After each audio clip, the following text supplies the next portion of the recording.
All right, Quinn. So in that clip, we had Cousin Eddie kidnapping Clark's boss, Mr. Shirley. To quote Jesse Gemstone from the Righteous Gemstones, it's called abduction. They're not when it's not a kid. Thank you for the clarification. This is the kind of hard-hitting legal analysis you come to Legally Curious for. Ever wonder what really happens when your rights are violated and what you can do about it? Ever wonder what the law looks like outside of TV dramas and headlines? Meet Quinn Mayberry, a Harvard-trained trial lawyer who has helped individuals recover millions of dollars, and Alex Lobert, Quinn's lifelong friend and your law translator-in-chief, here to make the law make sense.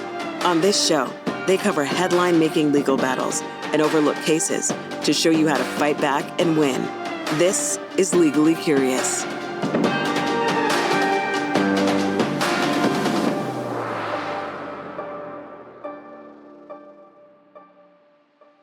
All right, Quinn, we're going to do something a little different this episode. We're going to play a game that we just created called Tort or No Tort. Do you want to give a little explainer? Yeah, absolutely. So before I do, let me explain what a tort is really quickly. It's basically just whenever one person causes harm to another person or their property. Oversimplification, but you get the idea. So there are 4 elements. You've got to have a duty. Did the person owe you an obligation to be careful? There's breach. Did they screw up and violate that duty? Causation. Did their screw up actually cause you harm? And then the last element, the 4th element there is damages. Is there real measurable harm? All 4 and you've got a tort.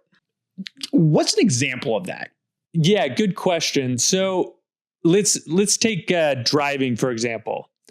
Somebody's driving, they swerve into your lane while they're texting and hit your car, and it causes you to break your arm, God forbid. So that person has a duty to drive carefully. They broke that duty by texting and being distracted and driving into your lane. That caused an accident that ultimately broke your arms.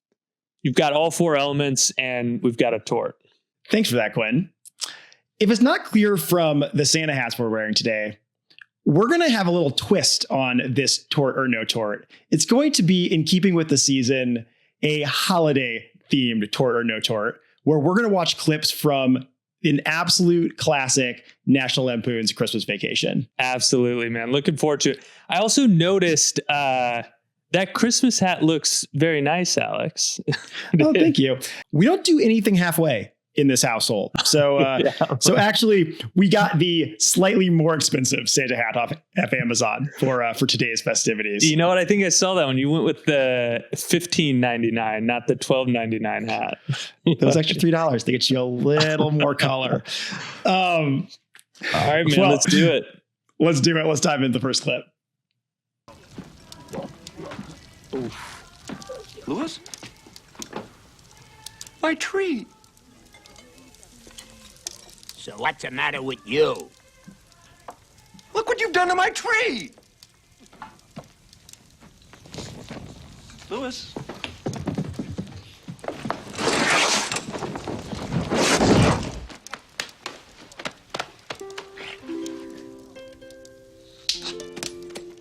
It was an ugly tree anyway. At least it's out of its misery. I love it. All right. We're starting off with a classic. You know what the real tort was there? That stray insult at the end. Totally Truly. uncalled for. Tort. I know. Right. Yeah. It's trees catching strays here after getting lit on fire by Uncle Lewis. Just got torched and then a totally unnecessary insult. No, we got a tort. We've got a duty not to burn down somebody's property. We've got a breach of that duty, cause the tree to burn. Classic tort. Tort. Agreed. And even if it was an ugly tree, it still is harm to burn it down. That's right. All right. That was a good one. All right, Quinn. Let's go on to clip number 2.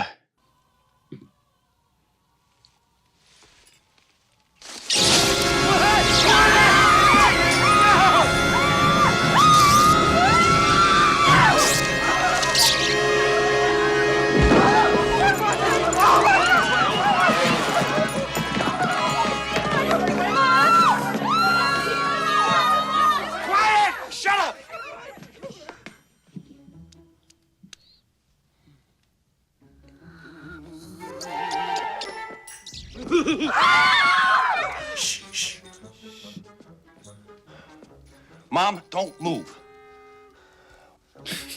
We can't let it get out of the living room. What? Where's Eddie? He usually eats these goddamn things. Oh, not recently, Clark. He read the squirrels were high in cholesterol.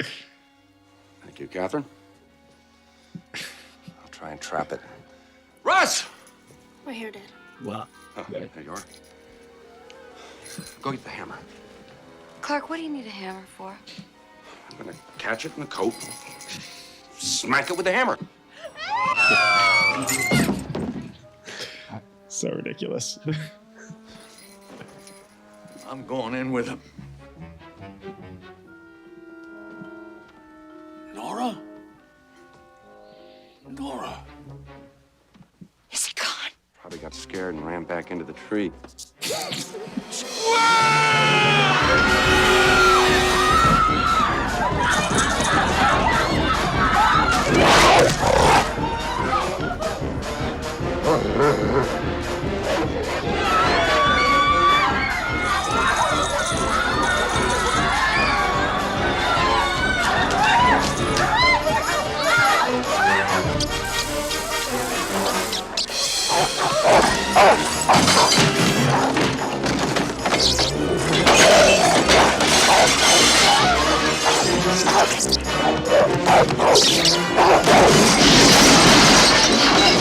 You just march right over there and slug that creep in the face. I can't just attack someone. All right then, if you're not man enough to put an end to this shit, then I am. I forgot Ethan. Same.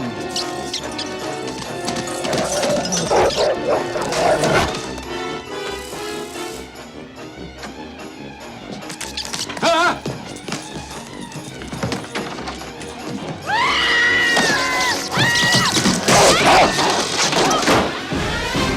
Gone.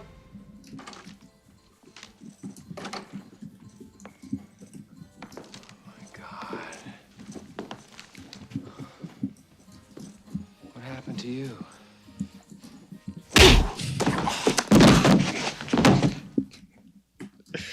Okay. Okay. We got some torts. All right, let's do a quick rundown of what happened in that clip.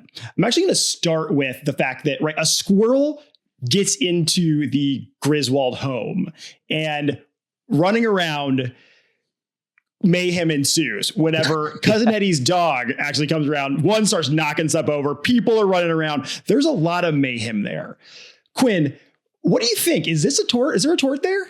We've got some torts. So the squirrel, I mean, that's an act of nature, act of God. Assuming that's not somebody's pet squirrel, we don't really have any liability to pin on anybody there. Cousin Eddie, responsible for his dog. We've got a tort.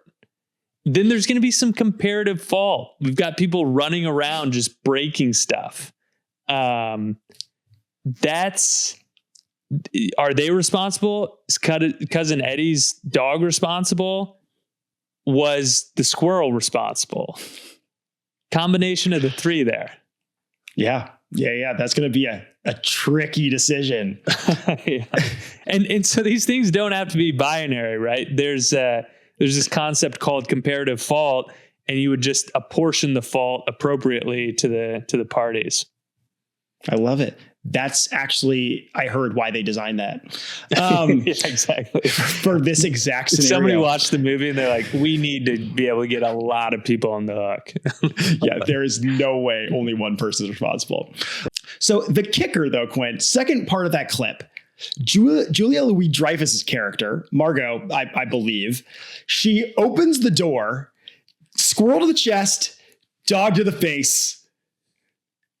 What are we seeing here? Tort or no tort? So you would have some defense attorneys who would argue this was on the Griswolds' property, and they would try and defend the case based on the duty that they have and the limited duty they have on their own property there. I'll put it this way. I would take her case 10 times out of 10. Like, you're asking me? We got a tort on our hands. we would at least start doing some research on this one. Yeah. I love it. Clark, what's wrong? Honey. It's bigger than you expected? Smaller? What is it? It's a 1-year membership in the Jelly of the Month Club. Oh, God. Clark, that's the gift that keeps on giving the whole year. That it is, Edward. That it is indeed. Clark. All right. I wanted to put this clip in here because just to clear this up, Clark's getting his bonus check from his boss, or what he thinks is his bonus check. And it's his bonus check. I guess it theoretically is his bonus. He gets it and he's opening it up, right? And he's expecting a bunch of money. And instead he gets bought to the Jelly of the Month Club, which is just so good. So here's my question, Quinn. Clark expected to get some money. Is there a tort here? We have a really bad boss here, is what we've got. Look, unless he has a contract provision where part of his employment agreement is for a set bonus amount, we don't have a tort. I'm sorry to say we don't have. I wish we had a tort. We don't have a tort. I do too. We need some new laws to cover this kind of a situation. But you know what? You're better off giving somebody nothing than doing that too. Yeah, right. You're a bad boss if this is what you do. Eddie over there saying gifts that keeps on giving. I guess it's in the eye of the beholder a little bit. Exactly. You know what? Some people really value Jelly of the Month Club. All right. So in this case, we have painfully no tort. Yeah. Check that employment contract. Double check that. Let's try and find a tort there. Clark, it's Santa Claus. No. It's the Christmas star. And that's all that matters tonight. Not bonuses or gifts or turkeys or trees. See, kids, it means something different to everybody. And now I know what it means to me. That ain't the friggin' Christmas star, Grizz. It's a light on the sewage treatment plant. Sewer gas. Don't drop that!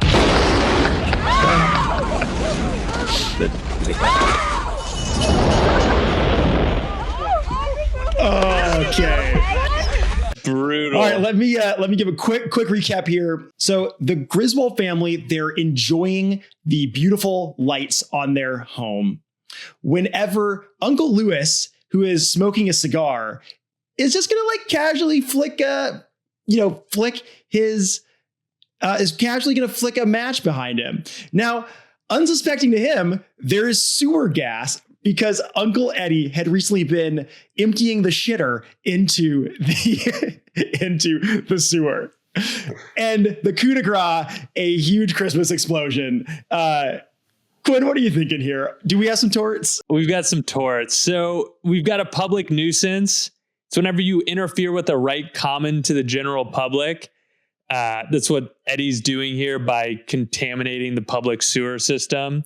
It's creating these health hazards. You might have some environmental regulations or codes that were broken as well. We've got public nuisance. We've got negligence, where we've got that duty, breach, causation, and harm. What else do we have? So cousin Eddie, couple torts on the hook. Uncle Lewis, this is a much closer call, and we're back into the comparative fault territory, where how at fault was he here? Maybe not at fault at all. And this might be defended on the foreseeability of dropping a match and then causing an enormous explosion because there's a bomb unbeknownst to you with the sewage system. So I think he'd have a really strong defense on foreseeability grounds. If he is on the hook, this is going to fall mainly on Eddie here. Takeaway from me, don't empty your RV's waste into a public sewer drain. Yeah. That's a fantastic takeaway. And that's what we're doing this for. I know. This is people safer. That is what we believe here on Legally Curious. We're trying to help you navigate the law and navigate tricky situations like this. Bingo. Ankles, what the? Oh! Stay here.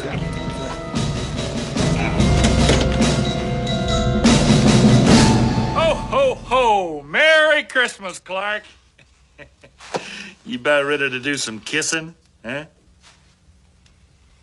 Yes, officer, it seems my husband's been abducted. The man was wearing a blue leisure suit, and the plates were from Kansas. He was a huge, beastly, bulging man. I have never been treated like this in my life. I'm sorry, this is our family's first kidnapping. You're fired. Where's the phone? I'm calling the police. Just hold your wad there, fella. Clark had nothing to do with this. This here was my idea. All right, he's still fired, and you are going to jail. Oh, no, Eddie, it was my fault. I lost my temper when I got my bonus, and I guess I said a few things I shouldn't have. Bonus? How did you get a bonus? I cut out bonuses this year. Yeah, and thanks for telling us. I was expecting a check. Instead, I got enrolled in a jelly club. 17 years with the company. I've gotten a Christmas bonus every year but this one. You don't want to give bonuses, fine. But when people count on them as part of their salary, oh, what you did is just plain... Sucks. Thank you, Russ. My cousin-in-law, whose heart is bigger than his brain... I appreciate that, Clark. ...is innocent. I'll be more than happy to take the rap on this. On behalf of myself and on behalf of every other employee you rear-ended this Christmas.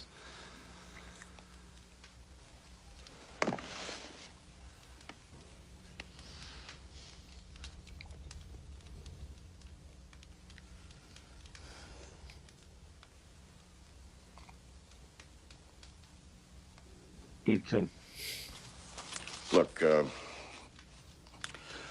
sometimes things look good on paper, but lose their luster when you see how it affects real folks. I guess a healthy bottom line doesn't mean much if to get it you have to hurt the ones you depend on. It's people that make the difference. Little people like you. So, Carl,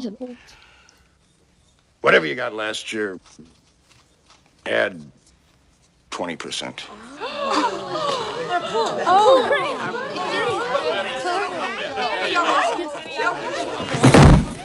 All right, Quinn. So in that clip, we had Cousin Eddie kidnapping Clark's boss, Mr. Shirley.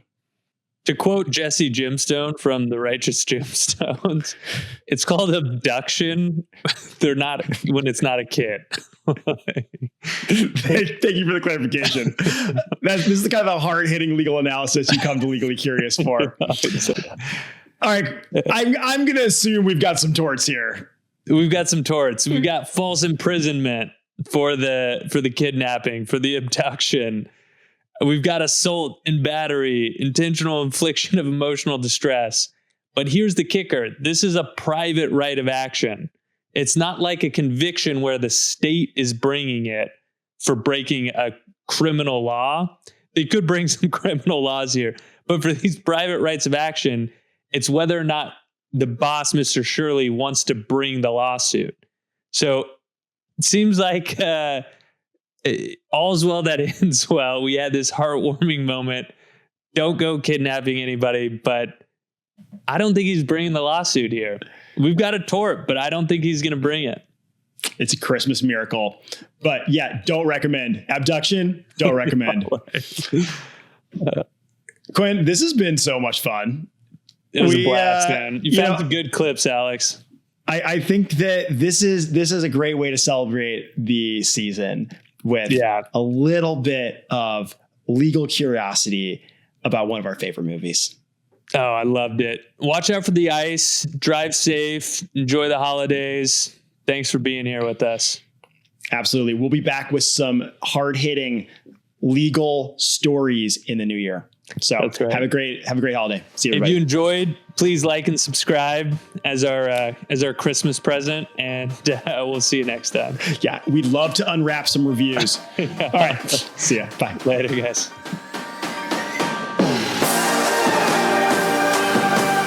If your rights have been violated, give Mayberry Law a call at 310-776-3764. It's free, and we would love to discuss what you can do. This podcast is for informational purposes only and does not constitute legal advice or create an attorney-client relationship. For specific legal guidance, consult a qualified attorney